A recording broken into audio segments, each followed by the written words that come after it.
प्रभुनंदन भगवान की जय। राम रामेति रामेति रमे रामे मनोरमे सहस्रनाम तत्तुल्यं श्री राम नाम वरानने। आपदां हरतां दातारं सुसंपदां लोकाभिरामं श्रीरामं भूयो भूयो नमाम्यहम्। मनोजवं मारुततुल्यवेगं जितेन्द्रियं बुद्धिमतां वरिष्ठं वातात्मजं वानरयुध्यमुख्यं श्रीरामदूतं शरणं प्रपद्ये। श्रीरामदूतं शरणं प्रपद्ये। कवन सुकाज कठिन जग माही, जो नहीं होत तात तुम पाही। पवन तनय बल पवन समाना, का चुप साधि रहु हन बलवाना। का चुप साधि रहु हनुमाना। दीन दयाल बिरद संभारी, हरहु नाथ मम संकट भारी। आइए हम लोग आज प्रतिदिन के भांति फिर पुनः रामचरितमानस सुनते हैं। मोर कहा सुनी करहूँ पाई, हो यही स्वर करे सहाई। सती जो तजी दक्ष मख देहा, जन्मी जाई हिमाचल गेहा। मेरी बात सुनकर उपाय करो, ईश्वर सहायता करेंगे और काम हो जाएगा। सती जी ने दक्ष के यज्ञ में देह का त्याग किया था, उन्होंने अब हिमाचल के घर जाकर जन्म लिया है। तेहि तपु किन्न शंभुपति लागी, शिव समाधि बैठे सब त्यागी। यद्यपि है असमंजस भारी, तदपि बात एक सुनहु हमारी। उन्होंने शिव जी को पति बनाने के लिए तप किया है, इधर शिव जी सब छोड़ छाड़ कर समाधि लगा बैठे हैं। यद्यपि है तो बड़े असमंजस की बात, तथापि मेरी एक बात सुनो। पठबहु काम जाई, शिव पाही करे क्षोभु शंकर मन माही। हम तब हम जाई शिवहि सिरुनाई, करबाऊ विवाहु बरियाई। तुम जाकर कामदेव को शिव जी के पास भेजो और शिव जी के मन में क्षोभ उत्पन्न करें, उनकी समाधि भंग करें। तब हम जाकर शिव जी के चरणों में सिर रख देंगे और जबरदस्ती उन्हें राजी करके विवाह करा देंगे। ये विधि भले ही देवहित होई, मत अति नीक करहु सब कोई।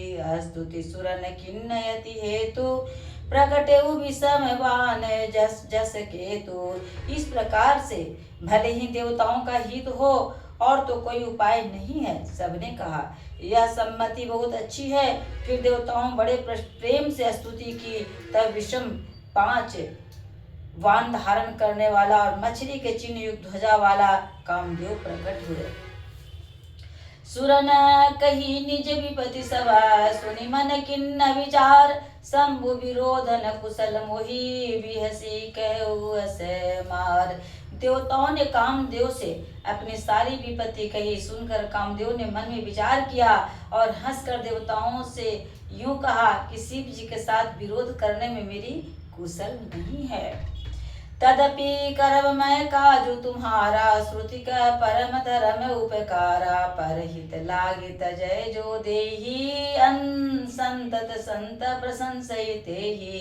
तथापि मैं तुम्हारा काम तो करूंगा, क्योंकि वेद दूसरे के उपकार को परम धर्म कहते हैं, तो दूसरे के हित के लिए अपने शरीर त्याग देता है। संत सदा उसकी बड़ाई करते हैं। अस कही चले उस वही सिरुनाई, सुमन धनुष करि सहित सहाई। चलत मार अस हृदय विचारा, शिव विरोध ध्रुव मरणु हमारा। यूं कह और सबको सिर नवाकर कामदेव अपने पुष्प के धनुष को हाथ में लेकर बसंत आदि सहायकों के साथ चला।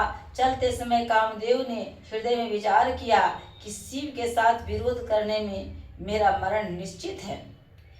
तब आपन प्रभाव विस्तारा, निज बस किन्न सकल संसारा। कोपे जब ही बरी चर के तू, छन मऊ मिटे सकल श्रुति से तू।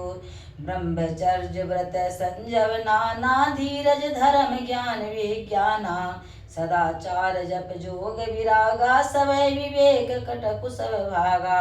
ब्रह्मचर्य नियम, नाना प्रकार के संयम, धीरज, धर्म, ज्ञान, विज्ञान, सदाचार, जप, योग्य, वैराग्य आदि विवेक की सारी सेना डर कर भाग गई।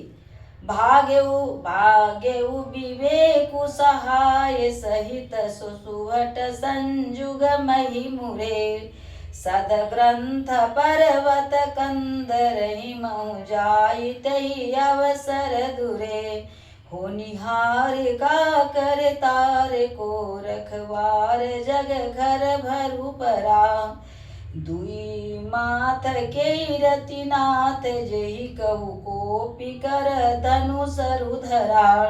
विवेक अपने सहायकों सहित भाग गया। उसके योद्धा रणभूमि में पीठ दिखा गए। उस समय वे सदग्रंथि रूपी पर्वत की कंदराओं में जा छिपे, अर्थात ज्ञान, वैराग्य, संयम, नियम, सदाचारी आदि ग्रंथों में जो लिख रहे हैं उनका आचरण टूट गया। सारे जगत में खलबली मच गई और सब कहने लगे, हे विधाता,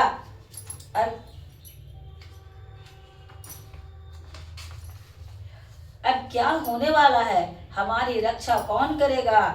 ऐसा दो सिर वाला कौन है जिसके लिए रति के पति कामदेव कोप करके हाथ में धनुष्वान उठाया है? जे सजीव जगय चर चर नारी पुरुष यस नाम ते निज निज मर जात तही भय सकल वस काम सियावर रामचंद्र शंकर जी भजो दीन दयाल बिरद संभारी हरहु नाथ मम संकट भारी। आज आपने सुना, सभी देवता मिलकर कामदेव से प्रार्थना कर उन्हें शंकर भगवान की समाधि से तोड़ने के लिए, भंग करने के लिए लोग भेजे हैं और कामदेव भगवान भोलेनाथ के पास पहुंच गए हैं। कल हम लोग आगे की कथा सुनेंगे। जय श्री राम, जय हो प्रभु।